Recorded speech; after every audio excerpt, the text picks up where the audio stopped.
Kidney failure வருது, எல்லாமே வருது அப்படின்னா, நம்ம ரத்தம் சுத்தமா இல்லாம இருக்கிறது, வெளி பிசிக்கல்ல விட மைண்ட் ரிலேட்டட் தான் கிட்னிய அதிகமா பாதிக்கும்.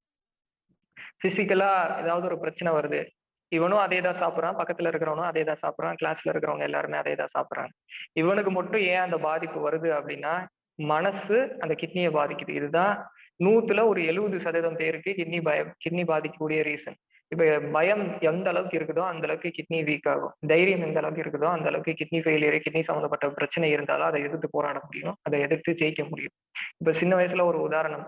இப்ப ஒரு குழந்தை விளையாண்டுட்டு இருக்கு, அடிபட்டுருச்சு அப்படின்றப்ப, நம்ம அடுத்த செகண்ட் நம்ம என்ன வார்த்தைய சொல்றோமோ, அதுதான் அந்த குழந்தையுடைய கிட்னி ஹெல்த்தையே பிரிவென்ட் பண்ணக்கூடியது. கிட்னி ஹெல்த்த பூஸ்ட் அப் பண்ணக்கூடியது. இவ்வளவுதான ரத்தம் தானே, அவ்வளவுதான் சரியாயிரும் அப்படின்னு ஏதாவது ஒரு நம்பிக்கையா நம்ம பேசுறப்ப, ஆழ் மனசுல தைரியம் உண்டாகும். இல்ல கர்ப்ப காலத்துல அம்மா அதிகமா பயப்படுறப்ப, கிட்னி சம்மந்தப்பட்ட பிரச்சனை குழந்தைக்கு வர்றதுக்கு வாய்ப்பு இருக்கு.